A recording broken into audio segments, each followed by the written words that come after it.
What are you doing? I don't know. What was that? I thought we could time it. I don't need, but I don't know what you want to do. I don't either. Start the show. What the hell are we doing here? We're trying to start. We're trying to start.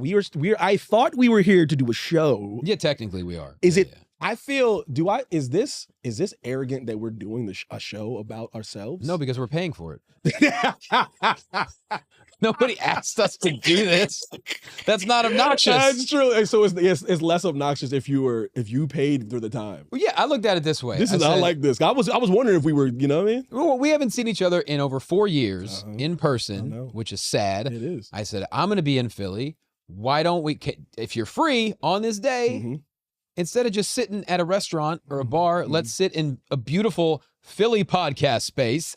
And let's just record, and why not? Because that way we have it, and we could, clip it out for the people. Just be real, because we've been talking about this for a long time. So long. Because we typically when we did this, it was never, you know what I mean? It wasn't this. No, and we've always said, like, the two of us together, we think we could host anything, radio, TV, you name it. We got to prove it now. Now we got to prove it, because we was talking that shit. Well, we did it with our open. Yo, we nailed it. Yeah. Off to the races. I mean, we don't have a title. It doesn't matter. Well, yeah, we have no title of this show. You're watching Perspectives. Black guy and a white guy working together, coming together. That's what this country needs. That's right. We got to bring it back. You know what I mean? That's we too divided. We got to bring it together. 2028. When I see you in 10 years from now, we got to run it back. What are we? We're opining is what we're doing. Opining, I like that. Just a couple of guys opining. Yeah, you listen, we kind of discussed like how we were but like this, I finally got to the point where I feel like an old person. Oh man. And I noticed it. I knew it was coming. I'm not in crisis mode yet. No, you're not, because you're wearing it around your neck. What's that clown's name? Pennywise. Thank you. First of all, put some respect on Pennywise. But listen, then don't call it it. because it's an it. Listen, the name should be it if that's the clown. That is the name of the clown, but it's it/Penny. It's the title of the book. Stephen King, why you making this so complicated, man? I'm over trying to put you over. So you're the movie guy, and I'm really not. So I'm just speaking for you. But I'm starting to figure it out that I'm getting older, not just because the grays, not just because everyone else is getting younger around me. I started to realize it because I don't know words anymore. Like what? New vocabulary? Yeah. Toss one out there.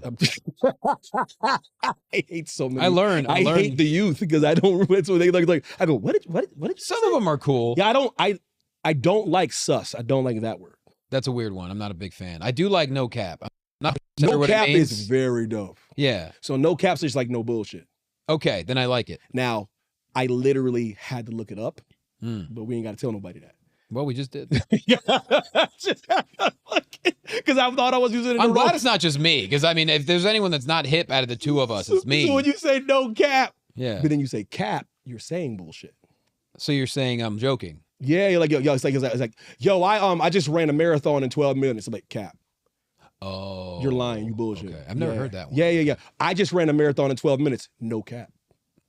Well, that's a hell of a marathon. There you see. Okay. Yo, I understand. Proud of myself. So now. what's the vocab that's like? Don't like sus. Baby, what else? What words the kids be using? What's that other word? Name a word these kids be using that I hate. Riz. That's the one. How do you spell it? Riz is charisma. Just say that. Stop it. No. I go, wait, what the hell is Riz? That's as bad as when you call pizza za. I want to shove the pie in your face. They were like, so-and-so doesn't have any Riz. I go, any what? That's stupid. Charisma is already a great word. Charisma's such a dope word. If you say Riz, you don't have charisma. Let's go. It's as simple as that. Riz. Stupid. That's the one. I heard that from across the room. I was like, bruh, I'm old. Yeah. Because I hate the word. You're logical. You're not that old yet. My guy. I mean, we're at the age of like the midlife crisis that we grew up with. And I'm starting to actually do feel like everything now. Like when you start making sounds when you get in and out of the bed. Yeah, of course. I've been shit. When you pull a muscle by like coughing.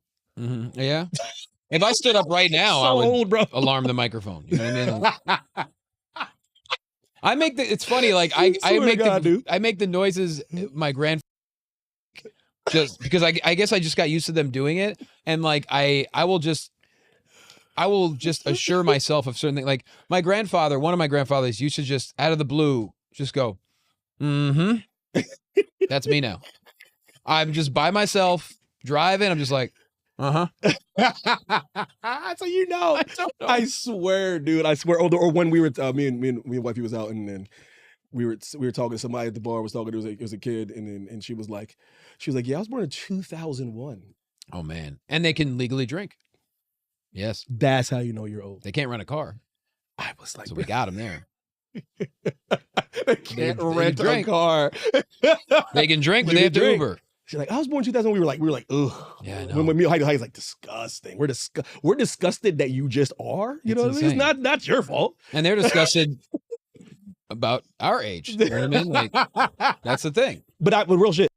From this, but like real, like to keep it real, bring it back, keep it a buck. Like I'm really close to the point where I'm starting to feel older in like certain places though. You know what I mean? Like places where you feel it's just young people. We don't like club like that. We don't do anything like that anymore. Because I've always said I don't want to be that person. I don't want to be that old couple in the club with a bunch of young people. No, you have to, if you want to go out and dance, you have to go out to like the group salsa night. Yeah, you know what I'm saying? Where there's that one old dude with the cowboy hat trying to dance in everyone's wife. And you're like, brother. This is how we this is just how we do. This is the dancing culture. I'm like, right. And he's like all sweaty. It's like, who thinks why do you think anyone wants to dance with you, man? Like, take your spurs. Leave that old man alone, man. Click your spurs over there. Like, there's enough ladies here. Hey, yo, old man that's doing that right now, probably somewhere. Like, I respect your craft, bro. No, he has the moves. He knows all the dances. But I'm just saying, it's like, to me, we went, so recently, some friends, like, they love going to this, like, group salsa night. So, like, all right, we'll go. Oh, you went? Nice. And we went, and we sat there and just observed. My guy. And there were like multiple guys who tried to come up and teach her how to salsa. She's like, "No, I'm not dancing with you." Oh, that's the thing. That's the culture, though. Wife. It is. That's not her culture. It's not my culture. But yeah, people are too. They're like, they're just. You can just grab by somebody and pull up. Yeah, they're just trading off. Yo, when we used to kick it. We used to kick it at this kind of different, but it's kind of the same. We used to kick it at this one spot where like it's a Mexican house full of very lovely Mexican people. This is no shade. I swear to God. And like we didn't know about they could just pick up any girl and dance with them culture. So I had the wifey in there, we're kicking it, and I'm over here, I'm chilling, watching them dance as Benito, you know what I mean, the Great Bad Bunny, and all of a sudden the dude just pulls up on my wife, grabs her, picks her up, and starts dancing with her. I was like, yeah, there's no like courting period. And I wasn't mad. It's weird. They know that. It's like they know they can do that. I literally was like, he was like, this is what we do. I was like, I think that was a bad Mexican accent, but like, I don't know what it was. Can actually. you do? I have nothing to say. Can you do that? Can you do that now? You can. You're a comedian. Huh? You're a comedian. Question. I'm not doing impromptu. a Mexican. No. Say, listen. This is impromptu. We ain't following this rundown. We go back to it. Listen. Okay. Like, as a comedian now, I want to ask you a question, something I think we would talk about. What can you guys get away with now? Because everyone's talking about there's this new era now where they're saying comedians used to be able to get away with and say anything they want. Where do you fall on those lines as far as what can and can't be said? Because it used to be a safe space. You get up on that stage, you talk your shit, you give your message, you give your humor. But now there's all these videos going around with comedians getting fought because of what they say. But where do you fall on that line as far as what you can and cannot say? Well, I think if you're a comic who complains about like, oh man, you get canceled for everything today, there's too much censorship, that means you suck. Like, there's always going to be a way to be funny. Write good jokes and deliver them well. And if you are telling something that might be a little over the line or a little bit risque, find a way to bring everyone into it so you're not punching down. Is there a line, though? Is there a line? Is there a subject you can't talk about? Is there a subject you can't cross? I mean, you never know what person in the crowd is going to have one too many drinks and get combative like that. You can't control. Can you cleverly make jokes about sexual assault? Can you cleverly make jokes about people of different sexual orientations? And of course you can. So I think it all depends on the person. If it comes from a perspective of, I know nothing about this, but I think it's a funny punchline and it's punching down, the crowd's going to pick up on that. It's not going to work. But if you're coming from your own perspective about your own, circumstance, then it's going to be authentic. It's going to be real. So people are going to take to it. You know what I mean? I like it, brother. I was curious. I always wanted to ask you that, because especially someone that, to me, no disrespect to anybody else, I think stand-up comedy is like the hardest form of entertainment to me, because you literally are on an island and you literally are there and or paying to say make me laugh. Mm-hmm. With all due respect, everyone I've ever met has been to a terrible film, and they still go to movies. Yes. No matter what they've paid, they've watched the movie. Oh, that movie sucked. That movie's great. But as a stand-up comedian, you literally have to make this person laugh. If you don't make that one person laugh and you had a bad night, they will never come see you again. Yeah, everyone bombs. Oh, yeah. And the thing is, too, you don't know what kind of crowd you're going to get. Sometimes you might get a crowd, like I've done cruise ships where the average age is 72. How'd you do that? Not well. I survived. I did a clean 45. I got off stage and no one made eye contact with me the rest of the cruise. Damn. Because it was just not, because this is like 6-7 years ago before I had a family. So I had nothing they can relate to. I could do a clean 45, but nothing they can relate to. So it really all depends on the audience. Like, and plus it also depends on, like, you got to be careful where you, if you're doing a long set, be careful where you put your material. Like, for example, like I have some material about politics right now. Typical stuff where I'm picking sides. I make fun of everyone because I hate politics. Right. And no matter what side you're on, the way I tell this stuff, it brings everyone together. Right. There's always one or two people, like last night, one or two people that might be a little chaffed at it because they think I'm making fun of their guy or whatever. Yeah. But at the same time, what I'm saying is so commonsensical that you can't help but be like, yeah, that's true. His politics is pretty stupid. Do you vote? Yes, generally. You that didn't look like you voted. Do you think he votes after he answered? I'm under. Hey, yo, do you vote? I haven't. Are you going to contribute to this year's election? I'm not 100% sure. We'll find out. I mean, here's the thing. I have no faith in the two-party system. I think it's all fake. I think it's all lies, and I really don't think anyone cares about the people. Do I think one is much more? Yes, I do. Do I think one is not competent whatsoever? Yes, of course I do. But at the same time, there's a few very important topics to me globally that you know, until a certain person proves that they are different than the person they're replacing, right? I'm not so sure. Yeah, listen, I'm trying to say that without. You know. That boy was tap dancing. That boy, listen, the late great Gregory Hines could tap dance better than this dude. Right? Bojangles. Well, you put me in the Savion Glover position. So what do you want me to shout do? out to Savion Glover. Yo, we named 3 tappers, man. 3 tappers. That's all I got. I think with Shirley Temple could tap. Couldn't she tap? Yeah, I think so. I think that's what we're. 4 tappers. That was her thing. Yeah, well, before then she became an actress. Yo, politically, man, it's interesting, like working for this news thing. I was never a politics guy, but they're hitting me over the head with it because I'm like editing all this stuff and they're sending. The commercials are so funny. Bro, it's great. I do voiceover like auditions for those. And I feel like I heard your voice yet on one of these. No, but I've never booked one because I think I sound too sarcastic because they're all so dumb. I know you do.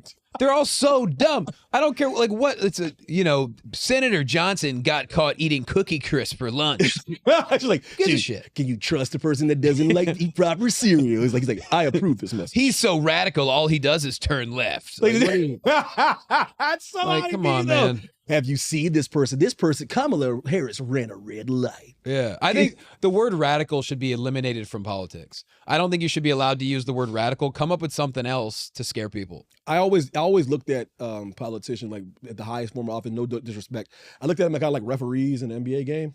They can slightly impact the game. They're all Tim Donaghy. No, they're all a bunch of Delco dudes taking money under the table. No, you know what I mean? You know that, right? Hey, listen, what? When Donaghy was a ref, majority of the NBA referees were all Delco guys. Like the just shady Delco. He was a fall guy if I've ever seen 100%. a fall guy. I'm sorry, bro. You were a fall guy, 100%, but they were all the same. Like, it was a big group of Delco dudes. You telling me Donaghy wasn't the only one taking cash? Like, only ref in the league? Come on. He got buried, bro. If anyone knows anything about Delco, it's shady white dudes. I guarantee you, Donaghy was not the only one. I like when my white dudes talk about other white dudes. Because they think you want to do the Mexican accent. I don't talk about white people. Yeah, but that's of course. I want to talk about black people. That's what I. Okay, do that. And then I'm just gonna yes and you. I'm like, yeah, that's right. I don't cross the streams. You know what I mean? I stay in my lane. You know what I mean? But it's true though. At that time, it was Donaghy and because I watched the documentary, it was a bunch of other it had the biggest percentage of NBA refs were all from like a 50-mile radius. And it's the same thing when there was like the whole Jose Canseco. They'd be like, he was the only one doing steroids. I was like, bro. No, he just did it better. He did. Like McGuire and Bonds, they just knew. I was better than your guy or whatever. Yeah. You know what I'm saying? Bonds was already one of the greatest players of all time. You add in that, greatest player of all time. Absolutely. I say this all the time, like, and Shohei's making some noise. He has a long way to go because Barry would see one pitch a night at some point in time. You know what I mean? Shohei's he's well on his way, but steroids be damned. That's probably the best hitter to baseball ever. You know what I mean? I think he's the most well-rounded, talented player of all time. Because people want to say, what about Babe Ruth? Babe Ruth ate hot dogs and smoked cigars in between innings. I take, man, Babe Ruth wasn't that good, man. I'm sorry. Trash. We can't compare athletes of today versus athletes of 100 years ago. I am sick and tired of people acting like Babe Ruth was good. I mean, he was great. 714 home runs, but he was all right. What kind of movement was he seeing, though? What kind of That's what movement? I'm saying. You cannot compare Babe Ruth to Ohtani. There's just no athletic comparison, and it's not there. So you just said LeBron's better than Mike. I appreciate you, bro. Whoa, hey. I appreciate that. He just made the point. In a roundabout way, Michael that Jordan LeBron didn't play, is a superior. I can't believe I didn't know he agreed on that. Michael Jordan didn't play in the 1920s. What are you talking about, man? And look, this pains me to say because he ruined my childhood as a Charles Barkley fan. I love Chuck, but I will still say it's hard to say Michael Jordan is not the greatest of all time. I love Bron. I love him. I'm not gonna even start it. I started it, but I don't want to start it. You can. No, because we're vibing. So you think we're vibing clear. right now. You think it's cut and dry? Yeah. Wow. Yeah. Huh. Yeah. In an era where no one plays defense anymore. He's been playing basketball as long as that one girl I was talking about in the bar has been alive. I know. 20 years. 22. Okay. That's kind of cool. 2003 he was drafted. So yeah. All right. Yeah, it's pretty cool. Yeah, it is. That's kind of cool. Look, I'm not saying Jordan took care of himself. I mean, he retired once, played baseball, gambled a lot. Did he play baseball though? Well, I have his rookie card. Sidebar. Get this rule up because my poor wife has to hear all my takes. I apologize. New rule: if they show me a picture of a player in black and white, he cannot be involved in conversation.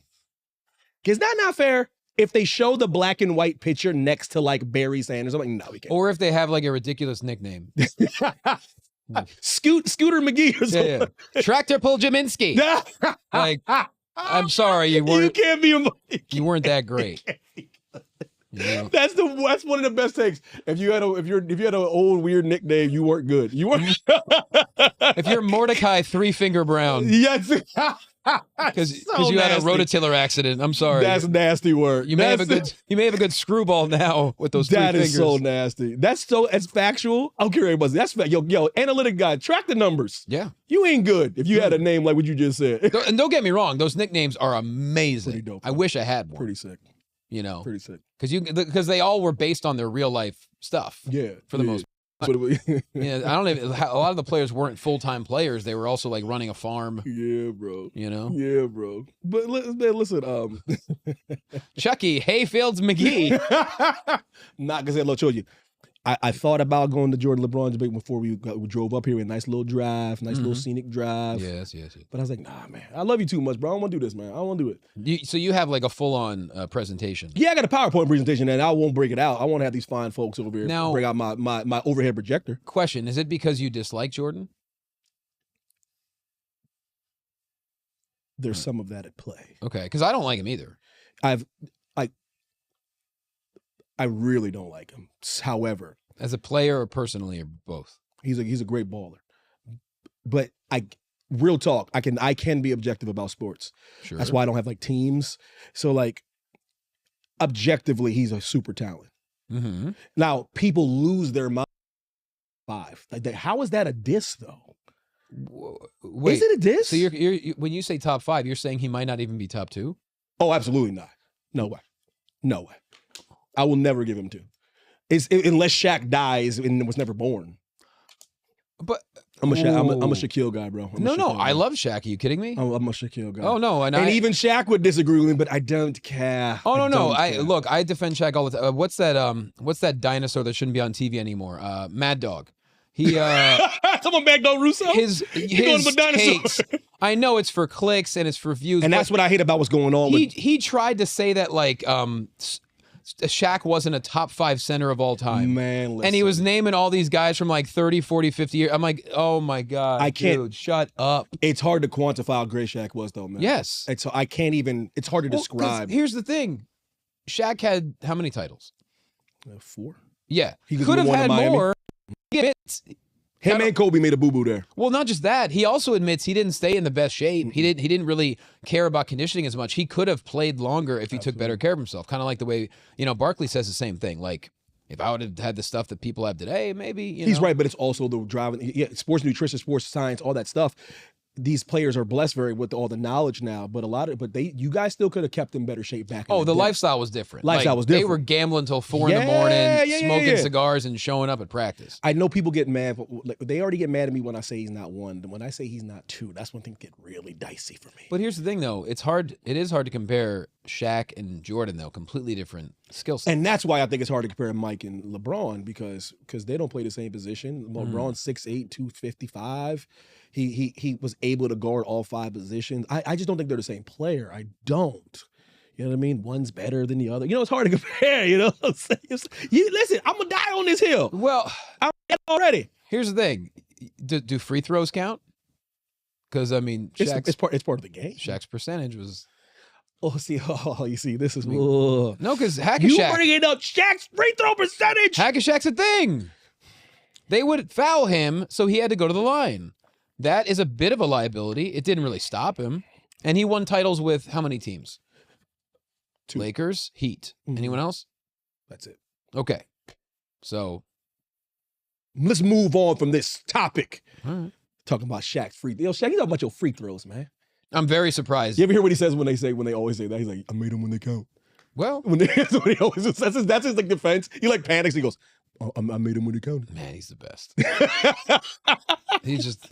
That's my first time ever trying to do Shaq. Ever. I hope when Inside the NBA ends that Shaq and Chuck start their own show. But I just he gets a little too petty with Charles, but it's really fun to watch though. It's like grumpy old men type stuff. Handles. Okay. Where are your rings, Chuck? Yeah. He never won a title. Chuck's like, it's so nasty though. It's so. Where are your rings? Do you remember? Oh Show man, me the rings. That fight they had where Barkley threw the ball off his head was one of the greatest. Golden. You wouldn't get that today.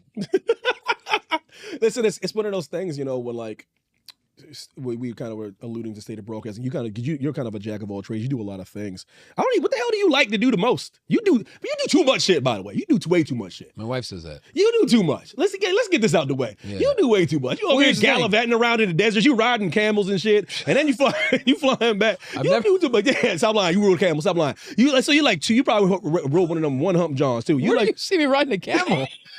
I've never seen it. Okay, I haven't seen it, so I've been around camels. You mess with the bit. You go over here, you gallivant around riding on sand dunes, and then you fly back somewhere else. You call commentary on something. Then you over here talk about mixed martial arts. Then you over here flying around. Then you up in Canada over here shoveling snow. What do you like to do? We got 3 kids and 6 pets. I like to afford my life. So I say my theory is yes. And what else do you need? What would you do if you could do one thing? Because your ass need to slow down. One thing. Thank you, Father. What would you do? If I could do one thing, look. Out of all that stuff, for real. I would love to be doing play-by-play on the most consistent basis possible. Yes, would I love to be contracted somewhere on a weekly show because I know I should be? Yes, I would love that. But until I am, I love voiceover. I love stand-up. I love doing play-by-play. I love doing ring announcing. I'll do whatever. I like it, bro. How about you? Yeah, it's interesting, man. I don't know, brother. I used to think I knew what I wanted to do. I said I'm starting to trying to weasel my way into producing stuff from the behind the scenes, man. I don't know, bro. I got nothing but good stuff to say. Well, mostly good stuff to say about when we was at WWE. Sure. It affected my I wouldn't say confidence, but it affected my willingness to want to be on air because some of the stuff that I would have to deal with as far as people actively trying not to help me progress on air. It felt weird, bro. So I kind of got kind of maybe upset, maybe stressed out to the point where maybe just work behind the scenes, man. So I don't have to worry about as much. Yeah. So I'm kind of maybe, but you also need to remember, defeated to a certain degree. But you also need to remember what may have happened with 1 or 2 people is not necessarily going to happen anywhere else. That's fair, and that's my issue. That's my issue. Bro. You have that on your resume. You're going to be the leader in pretty much anywhere else that you go. That's a great point. That's something. That's my cross that I need to bear. That's something I need to realize that. But I'm mentally not. Maybe it is. Maybe it's the yips. Maybe it's nah. I don't want maybe I want to be on air anymore. So I used to always think I wanted to be on air, and after that experience, and I told you, you and I, we look at our time at WWE way more positively than a lot of people. We do for many different reasons. It was the platform, the space. I mean, I just think a lot of that is you and I are self-aware. Like, at the end of the day, we're human beings. Right. Are we talented? Yes. Did we do a great job there? Yes. But at the same time, that's been a company for 40 years, and it's going to keep going no matter what. Right. And some people, they have a run there, and then they leave, and they get super angry about it, and they go scorched earth, and it's like, who the hell are you? Yeah, that's kind of where I'm at with that kind of stuff.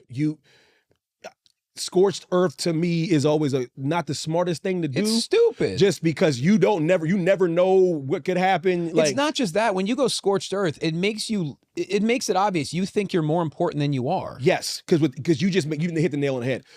I think you're one of the best in the world at what you do. Truly, but I do. But a machine like that, they can plug and play. To a certain extent, to a certain extent. Evan, do you feel like you're expendable? No, I don't think anyone with any kind of confidence should think they're expendable. Right. But can you be replaced? Oh, listen. Hell yeah, you can be replaced. Someone younger, someone cheaper, someone that knows somebody. Something like, listen, you always have to keep that in mind. But I can't use that to a point for me to be mad and then start going on different places and different platforms and running down a company that provided for me and my family for the time in the window that it did. I can't do that. What you do is you take the skill set that you learned and you move it everywhere else. Big facts. That's what I did. Like, big facts. I loved my run there. It was a year. Hell yeah, bro. And yeah, pandemic, it messed up things for a lot of people. It did, bro. I'm lucky I made it out, but I took that skill set because I was doing broadcasting and play-by-play for years before that. I'm not even kidding. I got 80% better, at least, that 1 year. Because look at who I was training under. Big facts. My goodness. I mean, learning from Michael Cole, Tom Hannafin, crazy, Vic Joseph, Nigel McGuinness, even I didn't get to talk with Graves a lot, but just listening to Graves and how great he was. And I hope I'm not leaving anybody out. Put him over, brother. But yeah, I took that skill set and I use it with everything else, whether I'm still calling wrestling, whether I'm calling MMA, whether I'm calling boxing. And it's at the end of the day, it's about storytelling and calling what's in front of you. But at the same time, I see people that get really mad, when they get released, and it's the most asinine. You make yourself look like such a jackass when you go online and you're telling secrets and you're telling all the dirt. Who are you? Who do you think you are? You had a run. Use your skill set and have the confidence to move on instead of bitching about it. The craziest thing to me that has hurt the business more than anything in the world is dirt sheet leaking and stuff like that. Yeah. I believe and they want to leak. That's another thing because you know this as well as I do. Guys, they sometimes they want you to leak certain things that aren't what they want you to. You know what I'm trying to say? Is sometimes you get fed information. I mean, I never knew. To me, I'm so old school and protect the businessy. I never was privy to any of that. See, that's my thing. Nor was I. I think we have a lot of people that get released from that place that were not in certain positions that's the claim to know the dirt. No, you don't. No, you don't. I was there. I was in guerrilla position. I was behind stages, and I wouldn't be like they're giving secrets because it wasn't like that. I wasn't in the writer's room. When I was down at NXT one day, the only thing I've ever heard one time was Finn, the great Finn Balor, was sitting there about to do a promo, and they were talking about the angle between him and Tommaso. They were talking about the end game of it when it was like 8 weeks away. You know what I mean? But did that end up on the dirt sheets? No. Hell no, because and nor should it. Because you and I are from a mentality where you got to protect kayfabe as much as possible, no matter if it's gone or not. I have to do my part to make sure nobody knows how things are going to end. Yeah. In that business, to me, that anonymity is everything. Yeah, it's about respect. I mean, that's what every sport should be based on. So it's I took the respect I had for many years in professional wrestling, the respect there, and using the same respect in MMA and boxing. The fighters are surprised when I actually will reach out to them ahead of time, hey, tell me everything you can about yourself. I'm going to do my own research, but tell me everything you can. I want to tell your story. Absolutely. And then they hear it and then they get it. They're like, oh, thanks for doing that. I said, yeah, it's my job to give you an awesome soundbite during your walkout. That way, even if you lose the fight, you have that walkout. Wow. That makes you sound and look good. The craziest thing to me, though, bro, about the people that go to scorched earth and stuff like that is they always pretend to love wrestling, they know the business, but they always forget some of the biggest proponents that's putting people over. Yeah. And putting things over. I go, but you love the business, but you don't apply the business to life though. Yeah. Like if you leave and put people over, put your time over, take the positives from what you learn there. That's the mark to me of a true professional and a person that actually understands the craft. Mm-hmm. That's wild to me, dude. You and I, we talk about this all the time when we're not on camera. We talk about, I text you, when we have these little moments where we hit each other up and we talk about like, damn, I can't believe so-and-so is doing it. I can't believe this person's doing it. I can't believe this person's talking shit. I can't believe they're doing that. I mean, it's just part of the way things are today is we're so reactionary. We want to like, it's a microwave society to where like nobody takes a deep breath and waits until later. It's like, take a deep breath, wait a couple of hours, and then see how you feel, and then see if you still want to do this. You know what I mean? If you do, go ahead, but to me, I always try to have big picture. It's like, I worked my ass off for so many years now, damn near 20 years. I'm not going to ruin it by complaining about something. There's no point in it. Just saddle up and do a great job at your next opportunity. You know what I mean? Do you feel you can age out of this business? I see a lot of all-time greats. Broadcasting, you mean? Yeah, you think is there an age gap? Do you think you get to a point where you're too old to do it? Do you look too old? I think it depends on. Is this a young man's game? Because I'm not in it as long as you were in it. Is this a younger man's game? Because you've been at different places and you've had an agent, you've had representation. Yeah. Do you feel it's a young man's game? As far as play-by-play, or woman's game. Shout out to the ladies out there. Yeah, of course. As far as play-by-play, it's not a young person's game. It's basically, I think at some point we all reach an age to where our timing is slower, our reactions are slower, we can't get our thoughts together. Fortunately, that does happen for people. Right. But no, I mean, you see broadcasters in their mid-50s, late 50s, early 60s that are still top of their game. I agree. So I think individually, it all depends on how well you take care of yourself, in my opinion. Damn. I don't know. What do you think? I agree with you. I think if you're good at something, you should be good at something. I'm because you're still in your prime. That's why you should be on camera. For you, even I did not expect you to come in here today and say, bro, "Yeah, I'm not sure if I want to be on camera anymore." I'm like, that's blasphemy to me. We working out some stuff today. That's insane to me. We're working out some of our stuff out here, bro. Yeah, bro. I know. I think my wife quietly feels like you feel, but she rolls with me because she supports what I do. Sure, but she's probably like, I've never hosted with anybody better in my life. That means a lot to me, brother. The feeling is mutual, my brother. The feeling is mutual, man. Yeah. Look at that, man. Putting me over. Look at you putting me over, brother. That's my job. But I don't know. I think we also, once you hit a certain age, you also start to think about things a lot more big picture globally, and maybe it's like mortality sets it out. Because like I was joking earlier, yeah, bro, we're at the age now to where like, remember we were little kids, there was the midlife crisis was like a big topic. Huge. And you would see it on TV shows, you'd see it in movies, and it would basically be people our parents' age who are now our age. Real talk. I was like, oh God. It was funny to me. It was always like some dude who would he would go out for groceries. He'd come back with like a Corvette. I swear to you, yo, real shit. Leather jacket. Real shit. I'm not there yet. So that's why I don't feel like some things are starting to make me feel like I said, okay, I am getting older, but I'm not there yet where I'm like, I got to do this to make me look younger. What would you do though if you hit that? Like you would go buy some dumb shit and come back like blasting like Bob Seger. Night move. Yo, shout out to Seger, baby. Because I'll hit you up when I get to that point. You know, what you buy that bouncy house for? Because you already have a lot of cool stuff. I saw your Halloween costume. Yeah. Blade. Shout out to Blade. Yeah. And the Whistler. Hey, yo, Wesley, man, I added you. You ain't hit me back up, Wesley. Why didn't you hit me back up? Because he's paying his taxes. It's been like 12 hours. Did you do a tax joke? Was that what's his?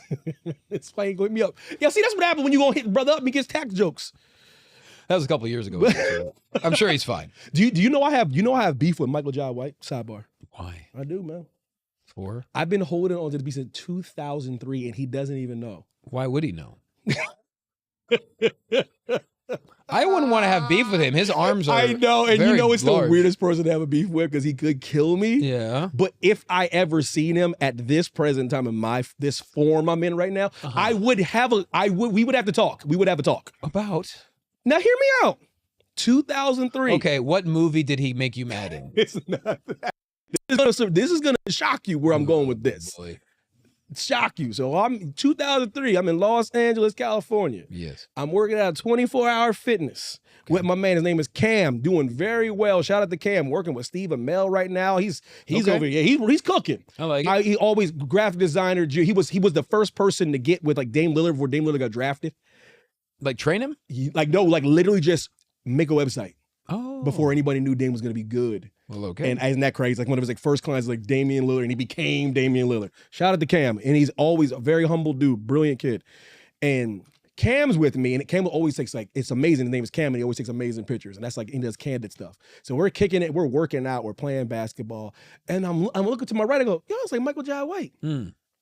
Cam goes, who? That's the first indicator why he shouldn't have done what he's about to do. Okay. Cam didn't even know who he was. Wow. And as a black man, it's my job to know all the black men that's doing good. Well, not just that. That's your job, black man. It is, but you know that's your job as a black man. It's my job as a white man as well. He's a very recognizable guy. I thought so. Yeah. Cam was like, who?